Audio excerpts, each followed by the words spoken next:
Hi hello నమస్తే welcome back to my channel Hari the dreamer. ఈరోజు మీకు ఒక అద్భుతమైన శివాలయాన్ని చూపించబోతున్నాను. ఇది ఎక్కడో కాదండి, బెంగళూరుకి 60 కిలోమీటర్స్ దూరంలో ఉంటుంది.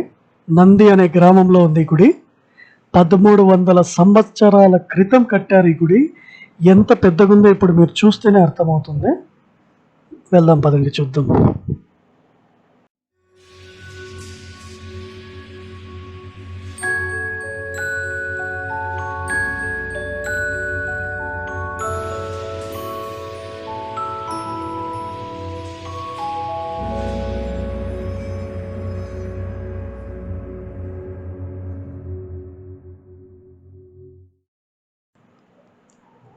25 ఎకరాల్లో నిర్మించబడింది గుడి.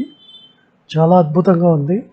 బయట మనకు కనిపిస్తున్న స్తంభాలన్నీ మండపాలండి. అది అప్పట్లో కట్టించారు. ఇప్పుడు దీన్ని కొంచెం డెవలప్ చేసి పార్క్ మాదిరి తయారు చేశారు. ఇక్కడ కావాలంటే మనం ఫుడ్ అలాంటివి తెచ్చుకొని ఇక్కడ కూర్చొని తినేసి హ్యాపీగా ఎంజాయ్ చేయొచ్చు. సండేస్ చాలామంది వస్తారండి ఇక్కడికి చూడటానికి. దీనికి 8 కిలోమీటర్స్ దూరంలోనే నంది హిల్స్ అనే వ్యాలీ ఒకటి ఉంది. అది మీకు నేను నెక్స్ట్ వీడియోలో చూపిస్తాను. ఈ వీడియో మొత్తం గుడి గురించే చెప్తాను. చాలా అద్భుతమైన గుడి. అప్పట్లోని ద్రవిడియన్ ఆర్కిటెక్చర్ యూస్ చేసి ఈ గుడిని కట్టారు. ఒక్కసారి చూస్తే చాలా చాలా అందంగా ఉంటుంది. చూద్దాం పదండి.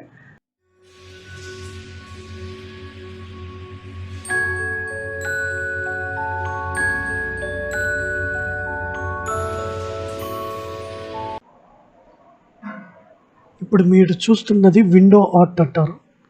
ఈ పక్క చెక్కిన బొమ్మని విండో ఆర్ట్గా మనం పిలుస్తాము. అంత అద్భుతంగా చెక్కారు చూడండి అప్పట్లో. గుడి నొలంబ రాజుల యొక్క రాజ్యంలో కట్టించబడింది. ఇక్కడ 3 శివాలయాలు ఉన్నాయి. అవి ఎందుకున్నాయో నేను ఇంకొంచెం ముందరిపోతే చెప్తాను. ప్రతి ఒక్క శివాలయము ఒక్కొక్క రాజు కట్టించారు.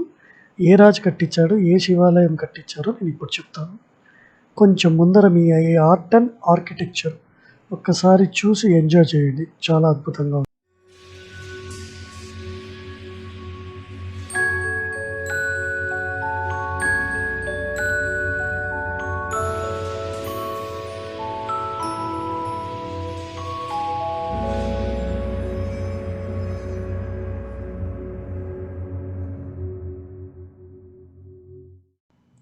ఇక్కడ మనకి శివుడు అరుణాచలేశ్వరుడుగా కనిపిస్తాడు.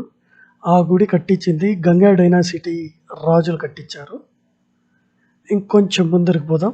కొంచెం ఆర్ట్ అండ్ ఆర్కిటెక్చర్ చూడండి. తర్వాత ఇంకొక గుడి గురించి నేను చెప్తాను.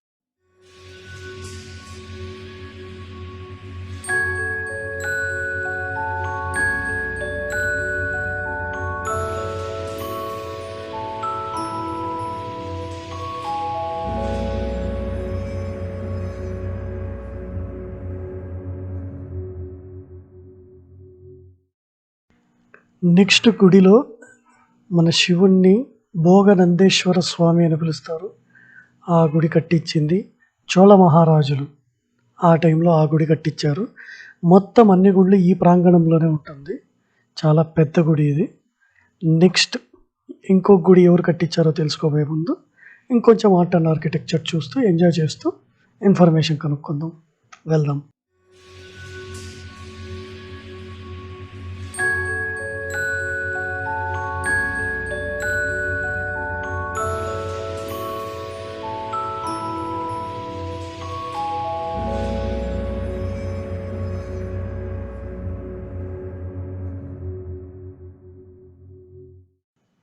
మధ్యలో ఉన్నది గుడి శివపార్వతుల కళ్యాణ మండపం. ఇక్కడ కూడా ఒకటి ఉంది లేపాక్షిలో ఉన్నట్లు. సో ఈ కళ్యాణ మండపం కట్టించింది నొలంబ రాజులు కట్టించారు.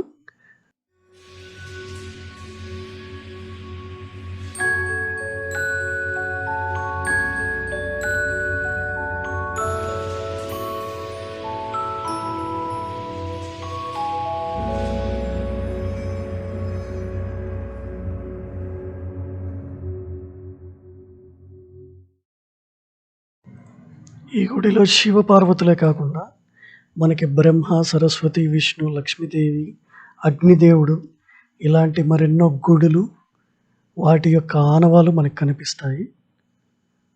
ఒక్కసారి మనం వస్తే చాలా బాగుంటుంది. ఒక పిక్నిక్ స్పాట్ అట్లా కూడా మనం దీన్ని తీసుకోవచ్చు. దేవుడిని దర్శించుకొని బయట చాలా బావుంటుంది. పిల్లలు చాలా బాగా ఎంజాయ్ చేస్తారు. చూద్దాం పదండి. ఇంకా చాలా పెద్దగుంది గుడి. వి విల్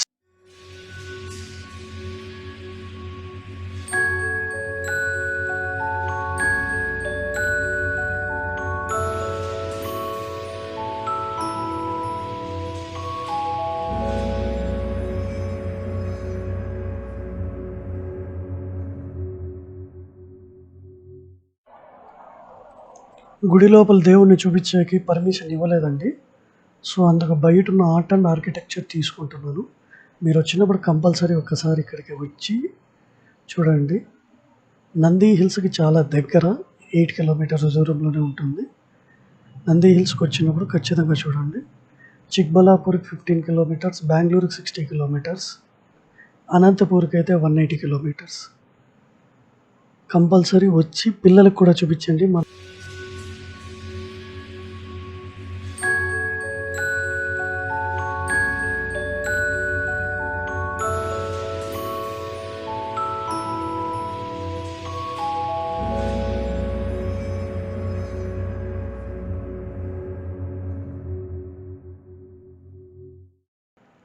మన ఇండియన్ ఆర్ట్ అండ్ ఆర్కిటెక్చర్ యొక్క గొప్పతనం పిల్లలకు కూడా అర్థమవుతుంది. అప్‌కమింగ్ జనరేషన్స్‌కి ఈ గొప్పతనం తెలియాలి. సో, ఖచ్చితంగా ఇలాంటి ప్లేసెస్‌ని పిల్లల్ని తీసుకొని రండి.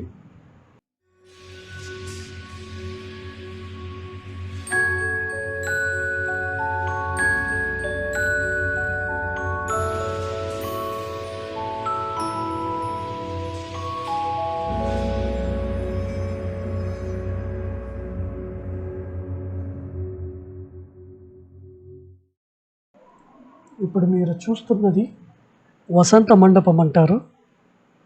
విజయనగర సామ్రాజ్యంలో అప్పుడు నిర్మించబడిన భోగనందేశ్వర స్వామి టెంపుల్ కాంప్లెక్స్ ఇప్పుడు మనం చూస్తున్నది.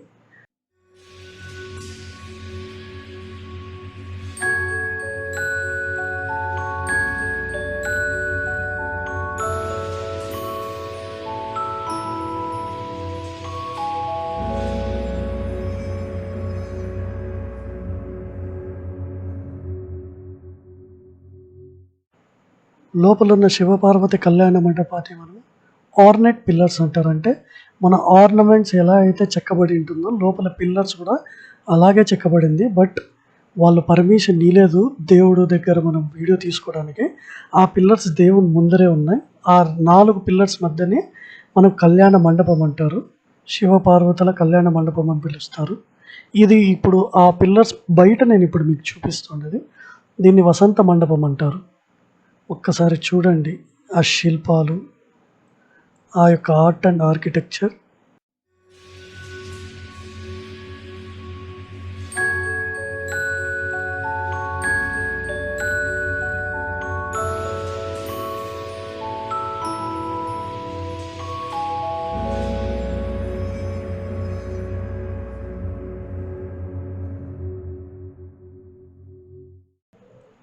ఇదేనండి గుడి.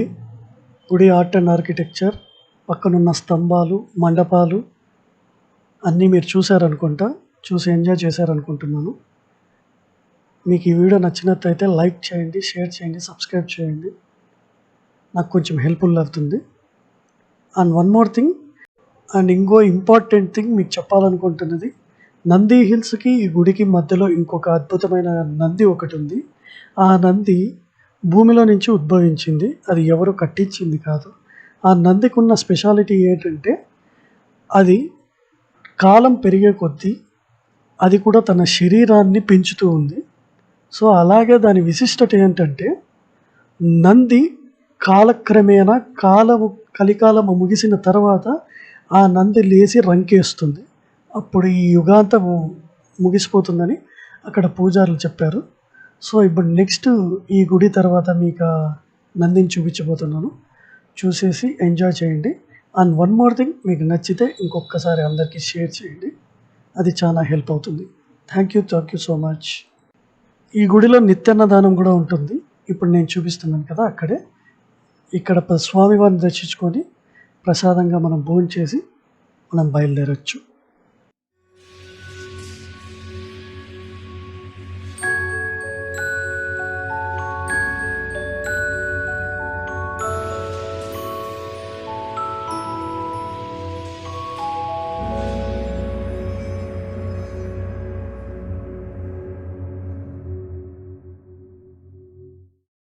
యాక్చువల్గా నేను చెప్పేది మర్చిపోయాను.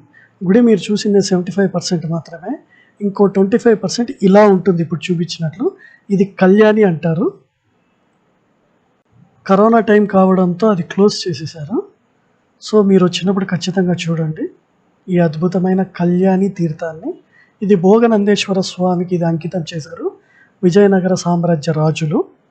ఓకే, నెక్స్ట్ నేను చెప్పాను కదా నంది, ఆ నందిని చూసేసి మనం వీడియో క్లోజ్ చేసేస్తాం. Once again thank you so much for watching my video.